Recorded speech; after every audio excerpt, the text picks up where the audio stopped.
Hi, everybody. This is David, and welcome to the Week 6 Fireside Chat, Educational Leadership, 655, Pupil Services and Nondiscrimination, Viterbo University, Crisis Management, Harassment, and School Violence, what we'll be talking about this week.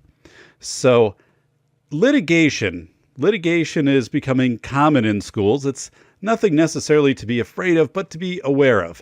I want you to consider 3 guiding principles in everything that you do as a Pupil Services Director. 1, acting in the best interest of the student. 2, using discretion to act in the best interest of students. Now, we've talked about discretion before. Sometimes with site-based management, a lot of discretion is provided to the principal or to staff. Sometimes that can be a bad thing because people might investigate claims of harassment, for example, but they don't document and record those claims. Sometimes you have this hyper level of management that affords little discretion, and then you have to go by a predetermined set of rules and apply it to everybody. And that doesn't make sense either, because we need to be able to evaluate things on a case-by-case basis. So understanding how discretion falls in your school. And the third part is professional development. Remember, professional development that is meeting the needs, matching the needs identified in the school. Also, that you're documenting who it's provided to, and you have an induction process for people that join the school during the school year.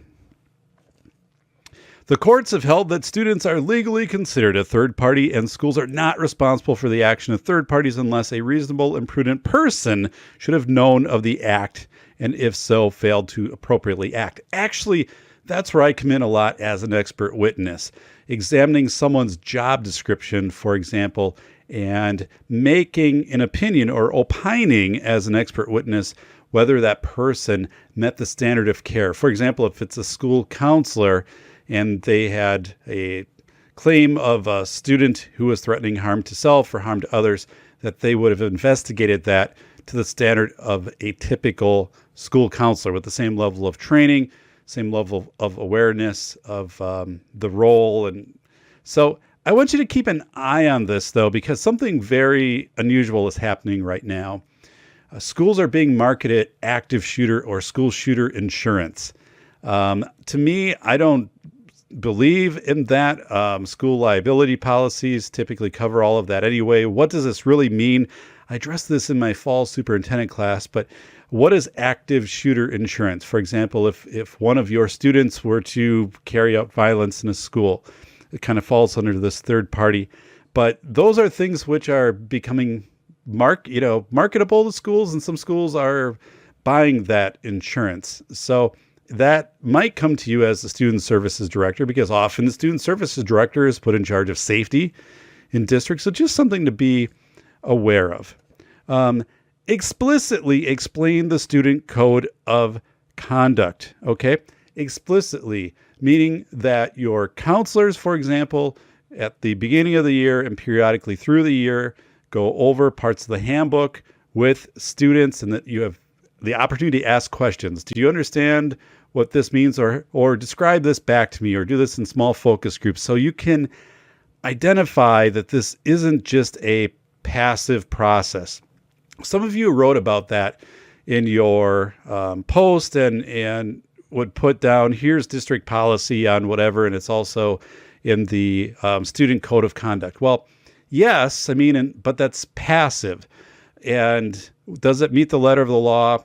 It might not. If you have a student with a disability, if you have parents who are English learners, and you're not sure that what you're writing down is being understood by the recipient, then you do have an obligation to make attempts to check for understanding, and then to also modify that material and deliver it in a different way to increase the likelihood that it's understood. So, you want to include that also in a board monitoring report. I had to write these. I don't know if you'll have to write these or not, but they were periodic updates that would go to the board from directors or go to the superintendent and basically outline what you were doing at that time and how it was aligning to policy and also administrative regulations. And I would make sure like explaining the student code of conduct would have to do with policies that would involve harassment and bullying and non-discrimination, and making sure, hey, I want my school board to know that our school counselors or our teachers were provided information. So during homeroom, they covered this section of the handbook at each level, which had to do with the student code of conduct. I just don't like to keep that passive. That's me, but I've also seen that from an expert witness side, where districts that have been active in educating students, instructing students, asking students questions about that, having small focus groups, are just so much better positioned if there is an instance of litigation. For example, someone saying, well, the students didn't understand the code of conduct. We have your student book right here, and it tests out at beyond a 12th grade level for readability. So there's no way the students with disabilities, for example, were completely understanding this. And then it's upon the district to come back and say, well, yeah, they were, but then how do you prove that? So I think it serves you well to do checks of understanding with your code of conduct and take certain parts out, such as non-discrimination, harassment, bullying, and then how to report that, and make sure that students are understanding that, and you're putting it in a free online readability tool, or check with your reading specialist, and make sure that you're calibrating that to match the reading level. And usually when you do that, it becomes much more descriptive and easier for everybody to interpret. And when you're documenting that into your school data system, if something happens, an incident, an investigation, it's much more descriptive terminology. It just helps you down the road. So let us move on. Dun, dun, dun. All right, tabletop simulations. You can Google these. FEMA offers a free course on how to set these up. I do these all the time. I think they're excellent. So it's setting up scenarios where you have your key people, such as your administrator, your counselors who'd be your response team, maybe some teachers, and you can vary this up. And you don't have to, these can be done in basically 90 minutes. You get everybody together and you kind of go 10, 15 minutes through a scenario.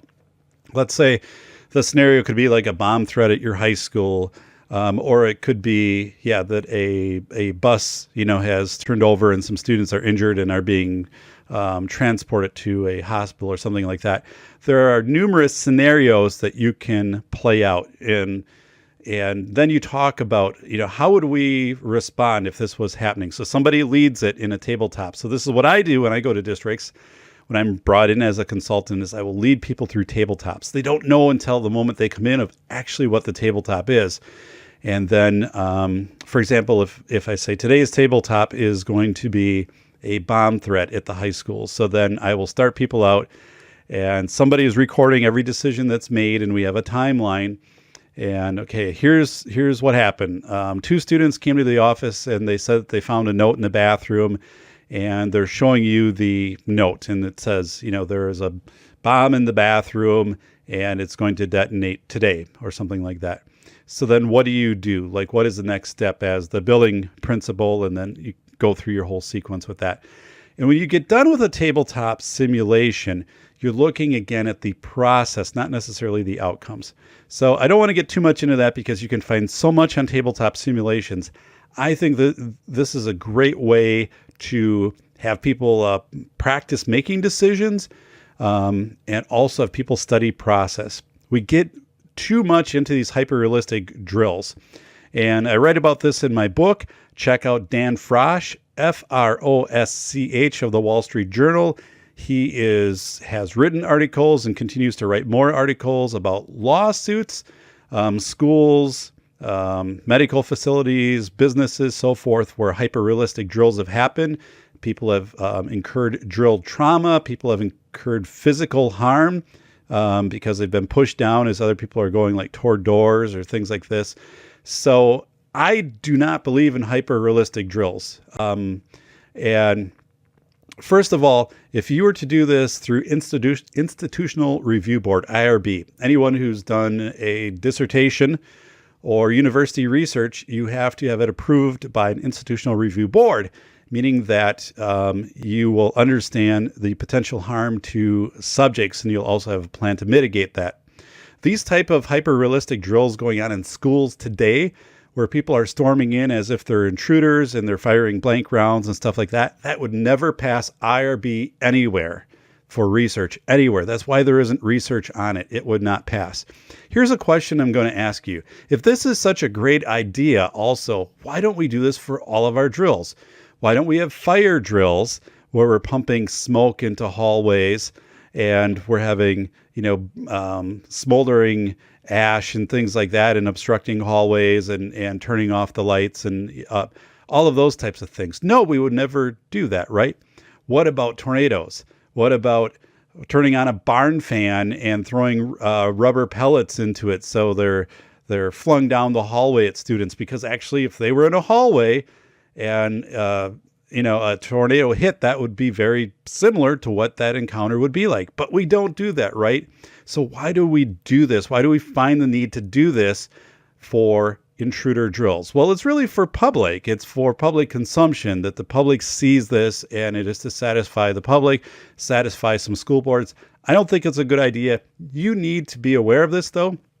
Check into the litigation side of this, because there are some police departments in Wisconsin that will not participate in these type of intruder drills because they do not want to subject themselves to the possible litigation from drill trauma. So just be informed about this. I cover this very well in my book, which hopefully will be out before the end of class. So let us move on. All right. Understand the roles of police liaison officers, especially when investigating student acts that might also be violations of the law. So this is the time to have the discussion with the police liaison officer of what if we suspect a student of having drugs on campus or something else that might be a violation of the law, okay? So is that done by the school? Is it done by, because it's, violating school rules? And is it done by the police? Is it done joint? How does that all work? So have those discussions ahead of time and make sure that you're on the same page. Because obviously if a student is distributing narcotics on your campus, the police are going to immediately take that over. You're not going to have your school investigation first and then the police come in. So you want to know the sequences on some of these things. And again, the lines get more blurred when we have things like sexting and revenge posting and things like that, of who becomes aware of it and how those investigations happen and if there's parallel investigations. But I want you to have those types of discussions with your police liaison officers or your local police of how these are handled, and talk to other neighboring districts too about, have you had this happen and how has it been handled? Because the time to figure out how you're going to interface with your police department on an issue like this is probably not when that issue happens. It's ahead of time to understand where those boundaries are.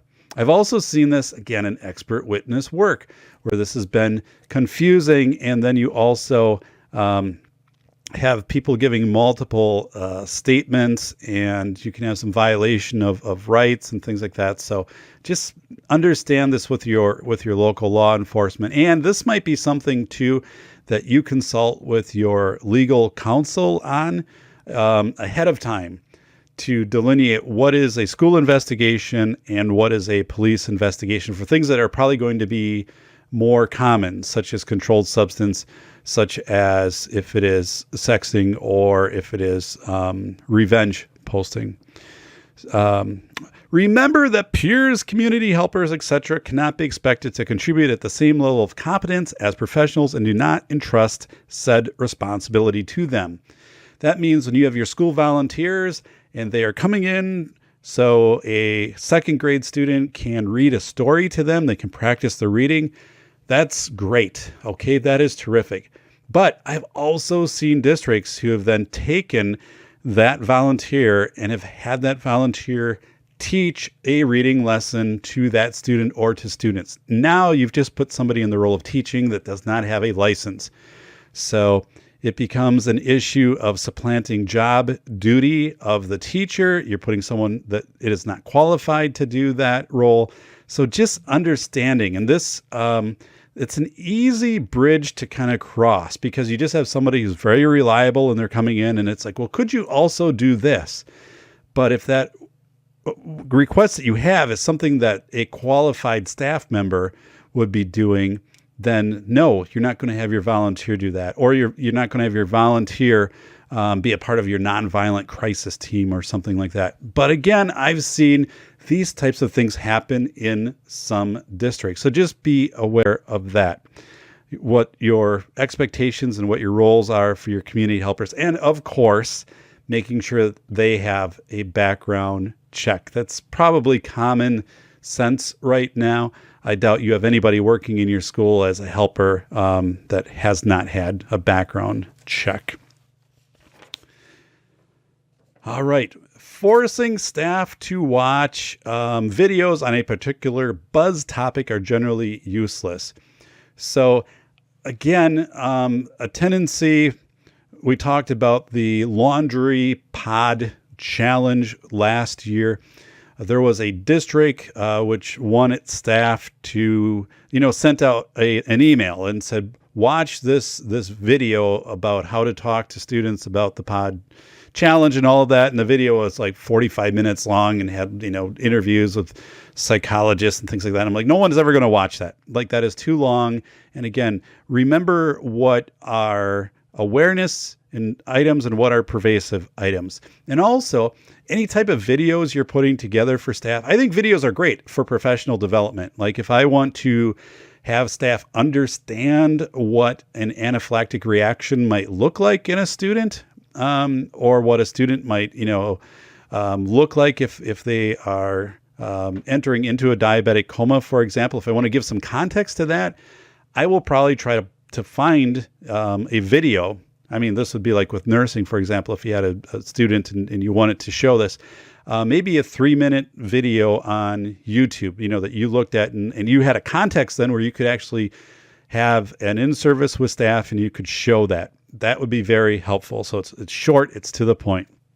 But these long videos, there is a reason, it's research, of course, why TED Talks are 18 minutes long. And other research indicates that really the ideal range for a presentation is 10 to 18 minutes. But TED Talks 18 minutes and it's done. Then it's done. So again, all of these things too, like if you just put stuff in people's mailbox or like say, hey, something has been updated on whatever drive, go in and check it. Like nobody will, right? You need to make that face-to-face connection or at least have that done through a meeting. Too much of this passive, because people have good intentions, but they're also opening this as one of 44 emails that are in their inbox this morning. And by the time they get back to it, it's scrolled 3 times down, like just to get to it. We've all been there, right? So not trying to blame anybody, but it's the reality. So you want to make sure you're very conscientious of the time that people have. And also like, here's information about allergies and here's like 9 links and here's 3 attached articles. No, like put some facts down.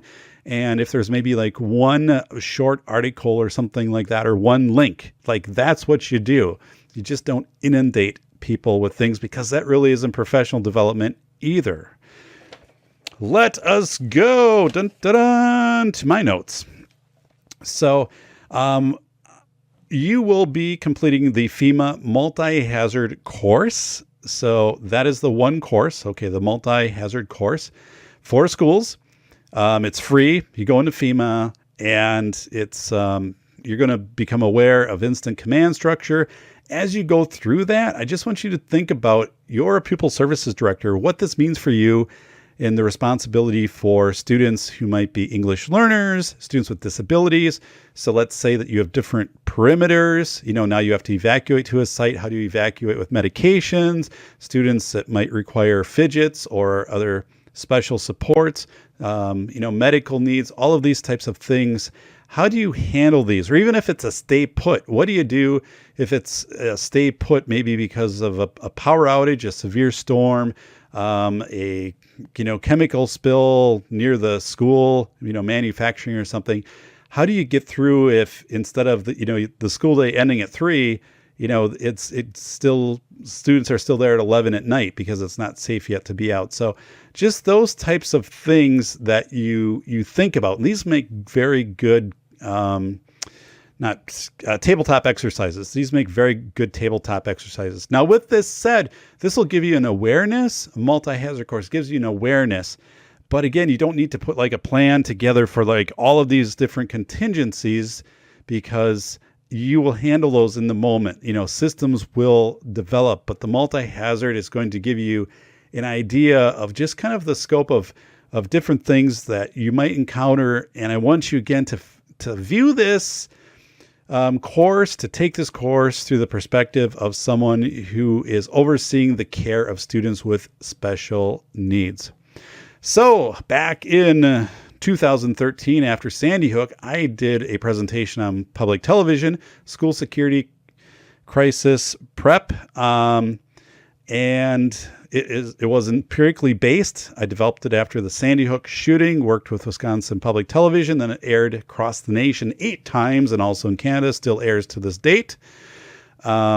That is a good video to watch as a Pupil Services director to understand the empirical side of school safety, not the rhetoric side of everything that the news covers and all of that type of stuff, but the empirical side. When I gave that presentation, I had 35 pages of citations. So probably had at least 6-7 sites on a page. So maybe 240, 50 sites or whatever to back up everything that I said in that presentation, which was maybe about 70 minutes long.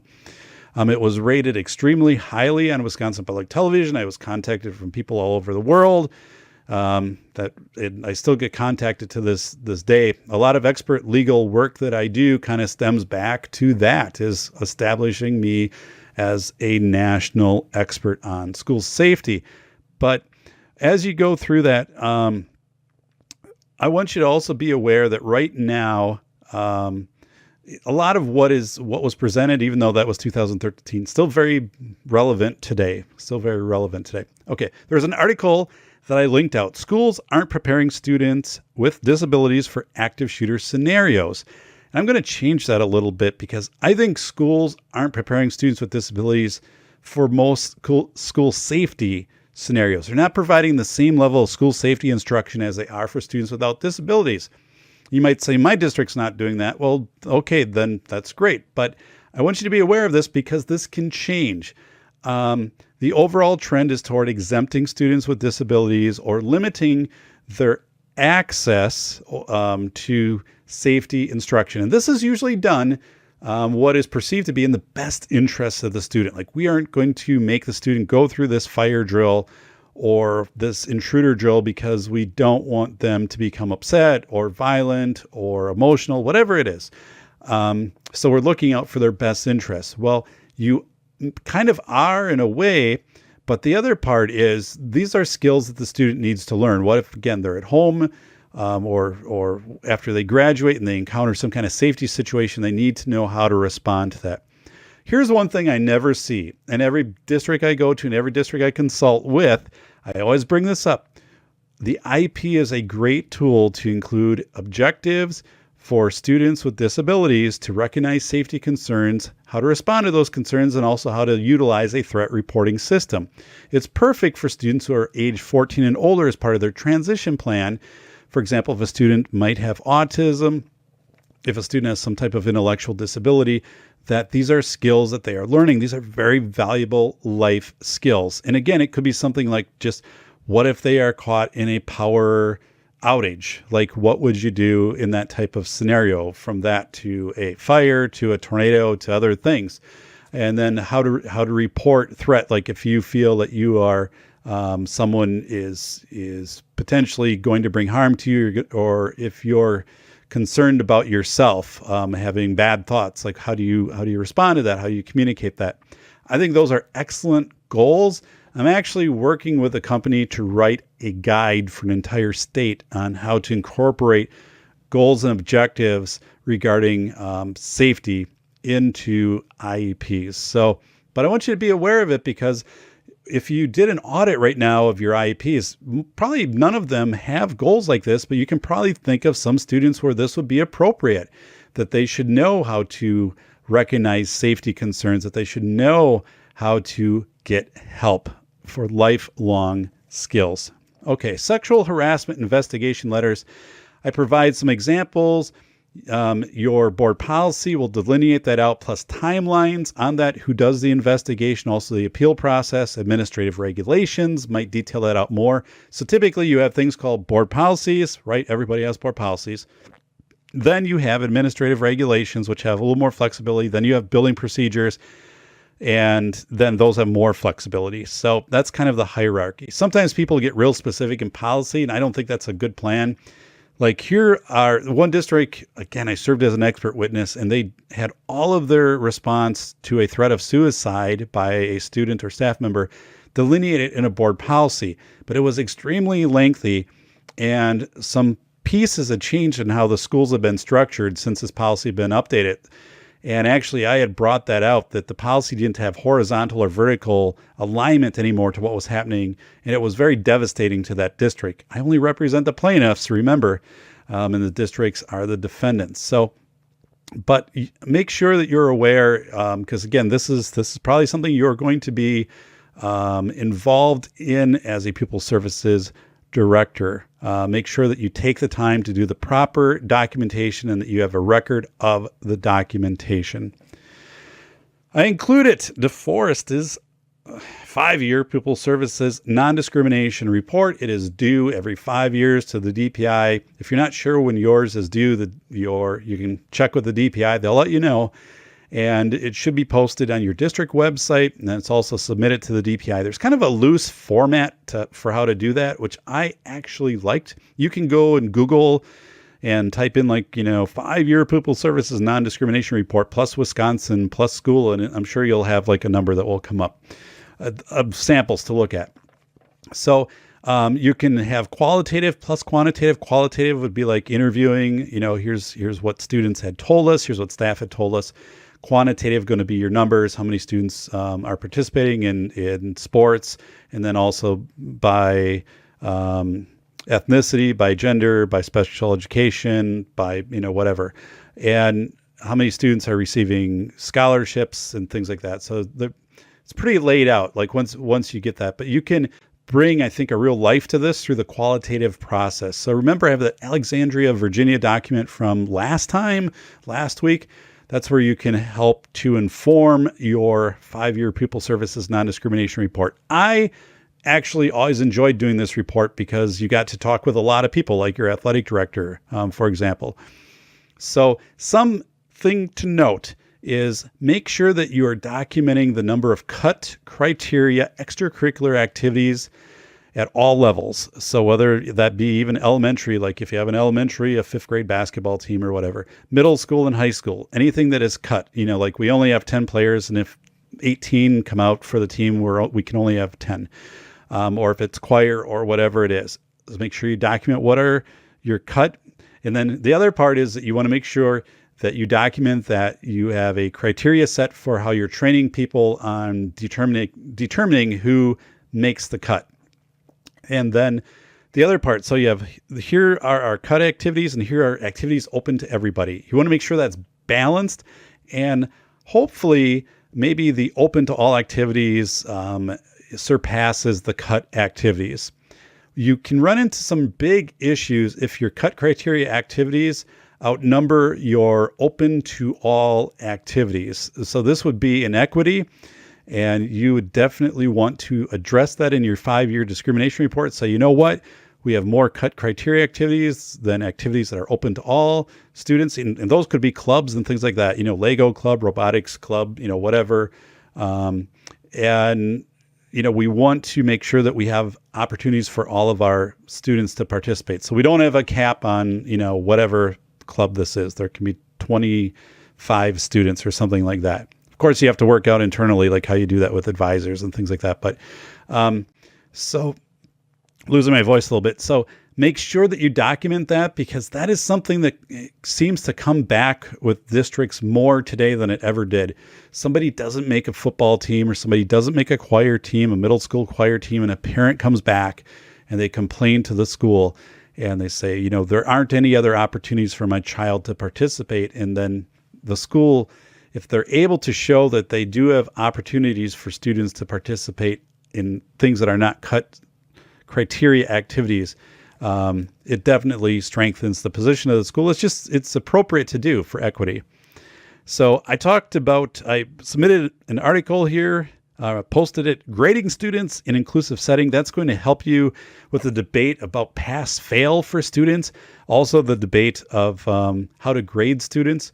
I've seen board policies where students with disabilities sometimes are excluded from class rank because if they are in a pull-out class, that's not counted toward class rank. I've seen this in policy, and it shouldn't be there. If it was challenged, it would immediately be gone. And also be careful of waiting classes, or WEIGHTING, waiting classes. Because, if you're saying, this advanced chemistry class, whatever class, is going to be worth 1.5, you're also now creating this potential passive barrier for students with disabilities or English learners. So you want to be very aware of if you're trying to if your school is trying to manipulate class rank. I've seen this happen. So just be aware of that. This article provides some very good talking points. I provided a document with some quick talking points for the district's bully prevention activities. So this was helpful because the principals would come to me and parents come in and say, what are you doing as a district to prevent bullying, or what's happening at the school or at the elementary level or middle school? And the principals say, I know a few things, but I don't know all of the things or enough. And I feel like I'm kind of put on the spot. And I said, okay, let me work on a document. So I put this document together. The principals loved it. So I encourage you to do something similar in your district. If you're Pupil Services Director, provide that out so your principals have that. So if a parent does come to them, they have a response and they can speak comprehensively of what's happening in the district. I also provided an online podcast about predator awareness. I talked about that last week also. This is something that would reach the category of a pervasive issue and not an awareness issue.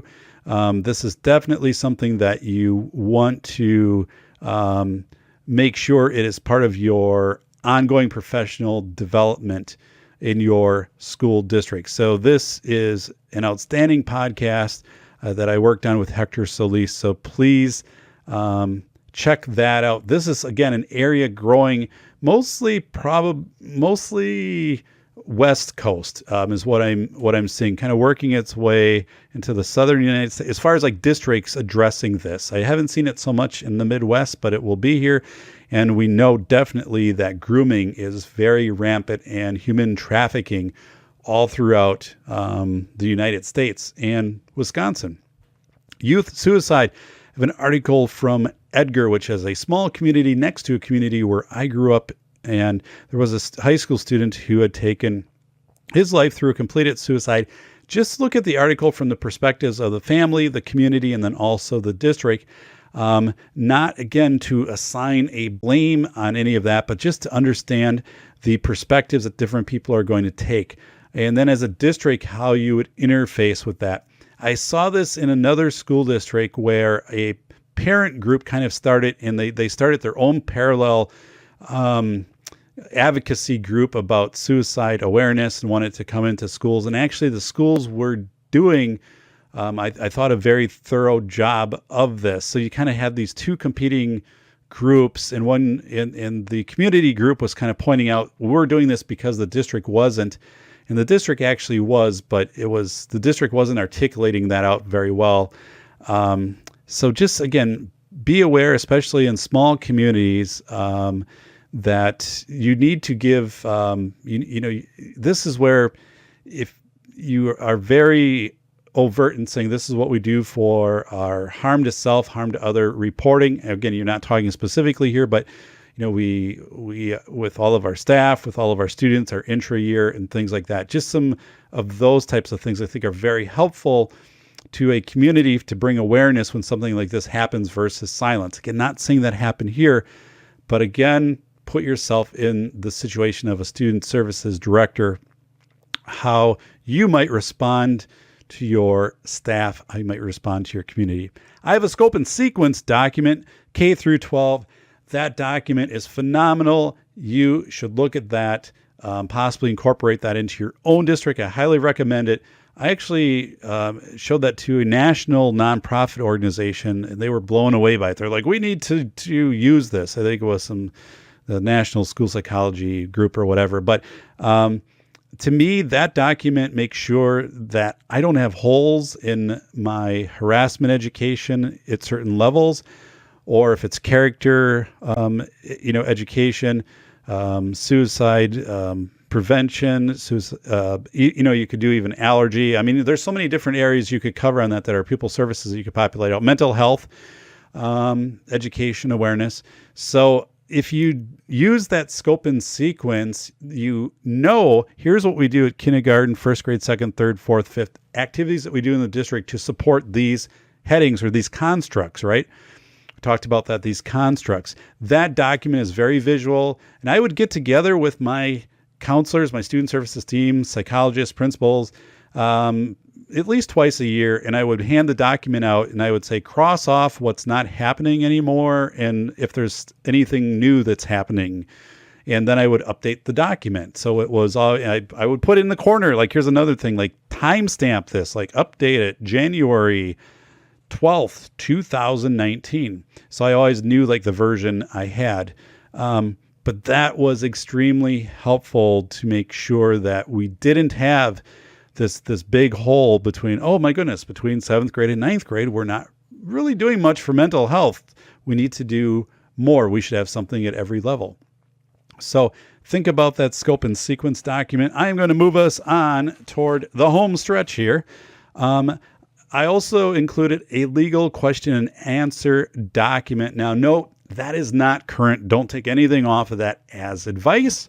And this microphone is getting very close to me at the moment. This is something you might want to assemble. I worked ahead of time with our school attorney and said, okay, what would it cost if I gave you, for example, 10 questions ahead of time, and then you came in, answered, and gave answers to those 10 questions, like in a document, so staff would have those, and then also answered questions that they might have in, like, we have 2 hours, okay? So what I did, though, to make this efficient is I met with staff ahead of time, my principals, counselors, psychologists, for example, and we put the questions in. I think I'd have to go back, but what do we do for like divorced parents for records and things like that? And so we got those questions that we were always kind of running up with, or what do we do if an investigation? Where's the boundary for the police versus the school? And can we do it at the same time and stuff like that? And we had those. I got them to the attorney ahead of time, made sure that the attorney understood any questions were clarified. The attorney answered those, had done the due diligence research on those, came back, had the replies of, here's like the 10 questions that are most prevalent, and then also answered some additional staff questions. Did that every year. Staff were very appreciative. Again, this is my student services staff. I wasn't opening this up to all staff. I might have had one teacher in on this. It's just too, attorneys are very expensive. But with the student services staff and principals, this was so helpful for them. I think one principal had a question of saying, at elementary, how about a school safety plan? Like a parent literally kind of pushes her child out of the car and takes off, and the child runs down the street toward the car. And so we've had to go out there and restrain the student because they're in the street and bring them into the school. Is that seclusion and restraint? Is that like a restraint thing? Because they're in a road, they could be hit by a car. So, the attorney had answered that question. Also have a document in there, abbreviated school day. We've all probably run into this, where, hey, if we can get the lift bus for students with mobility disabilities, into the front of the school 5 minutes before the other buses, it's going to make it that much easier for those students to load on and off the bus. Makes sense, right? It does. But unfortunately, there have been lawsuits where parents have said, well, my child is being denied 5 minutes a day of FAPE, free appropriate public education. And then the school is liable and must provide compensatory education. So that 5 minutes times, the 180 school days. And so there you go. Also, the abbreviated school day, once you go down that path with the student, like what are the conditions to get them back to a full day? That's very difficult. So you just need to be very cognizant of an abbreviated school day. And right now in the state, one of the issues that's happening is some schools have canceled because of inclement weather just in the last couple of weeks. And they've said, well, you can log in, like if you have your Chromebook or whatever, and we'll post homework for you. But that's not exactly working out from the DPI side of things because they're investigating whether or not this meets the requirements of FAPE for students with disabilities who might be missing out on, for example, speech language services, OT, PT, a pull-out reading course or special supports or whatever, and saying, well, wait just a minute before we give an approval on this. So these are all things just to be aware of. I put in there the REMS. It's another free resource. They have developing emergency operation plans. There's a lot of good stuff out there actually from FEMA. Shoutouts, Dora or Pandora. Your district's code of conduct in the handbook for controlled substances and drug paraphernalia. You talked about that, how it is there. What I want to just bring back, and I'm not trying to be adversarial on this because you have very solid policies. The question is, what is the readability of what's in the handbook and how is that brought forward to students? If it's one of these things like when I was in high school, which literally was, we were given the handbook, and as we went out, we stopped at a table, took a sheet in the back, signed that we received it, ripped the sheet off and put it in a basket. And that sufficed years ago as you understood the handbook and you're responsible for it. That doesn't cut it today. That will never, ever cut it in a legal challenge. So you want to make sure that you just don't have these passive documents that people are supposed to access. Okay. You want to, especially students, and students are learning and they have questions and frontal lobe and everything. So what is a controlled substance? What is drug paraphernalia? If we put that right into readability, it's going to be sky high, right? It's probably going to be above 12th grade. It just is.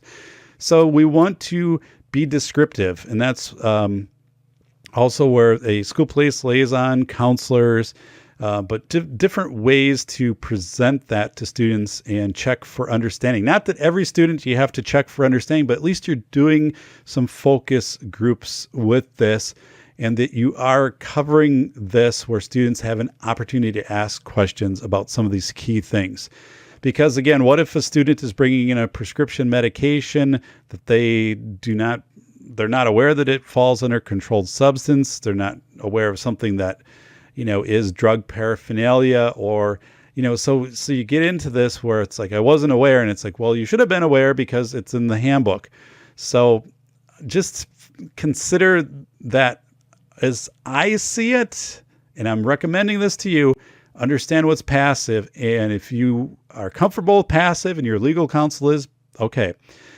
But if you're not, look at ways that you can be a little more assertive in checking for understanding and then also checking the readability. The first thing I'll do as an expert witness when I pull handbooks, the first thing I'll do is I'll run everything through readability. And I can almost always prove that it is above the readability level of the student. And right there is a big dent in the defense. If I can say, I don't think the student understood this. Flat out. So,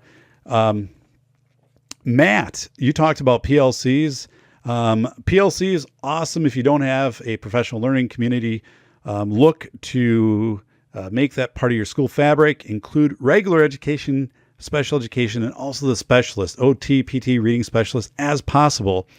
The key is you take notes during this And hopefully as an administrator, whether it be you or the principal or whoever, reviews those notes. Like there's an agenda and there's some notes, and then they come back and say, hey, you talked about this and you had a few questions. And because if you do PLCs and no one is checking up on them, they're just going to lose momentum. It's kind of almost like the youth code of silence. Like if things happen and nobody follows up, you just don't do them with the same fidelity. And it also, the PLC deserves that feedback from the administrator. If the PLC is putting that type of work and cognition into evaluating the process of education effectiveness in real time, to have the principal, look over the notes and give feedback. So Matt, terrific with that.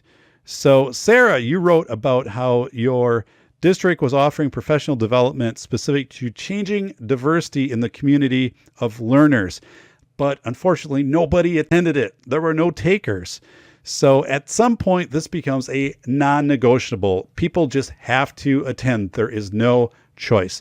And I know your community because I live there. I also know that there is much economic diversity, including other forms of diversity represented in the community. So this just needs to become a non-negotiable at some point for your district of saying, this is important. We know that the needs align to this. We know that we have a high poverty level, a growing poverty level, for example, of economic diversity. And so if we're offering professional development, which might be Ruby Payne type for professional development, it's not optional. Like you're there and we're documenting that you're there. And Derek, you shared the 45-page statement from your school district supporting transgender and I believe non-binary youth. And there were some other areas covered in there. But so the document itself at 45 pages to me is like very long. It's very long and very bulky. Now I understand like the intent, like we will stand with students, but wouldn't you also want to do the same thing for students with allergies? We'll stand with our students with allergies, or we will stand with our students with disabilities if there's a threat to funding, or we will stand with our students who might be of undocumented parents if there is an ICE raid. I think Arcadia did that. So this is something where this can start to sprawl. And when you get 45 pages, you already have a policy by law of pupil non-discrimination. We will, not discriminate because of whatever. And it also means then that you will actively work to preserve the rights of those individuals. So that is part of that policy. So it's one of these things where I look at that and I'm like, how do staff become aware of this document? Like what level of professional development? It's one of those things like I know why boards do things like this. But again, well, I want to see the same document then for, we are standing in case there's an ICE raid and ICE agents are coming to school. And we're going to stand and protect all of our students again, or if it's allergy or if it's whatever. It's just, I think it actually can create situations where it looks like you are protecting a group more than you're protecting another group.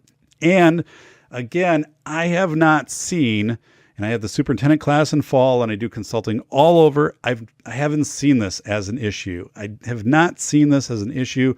Schools are doing a tremendous job with transgender and students that aren't identifying as binary, of meeting their needs, of inclusive, of the school culture.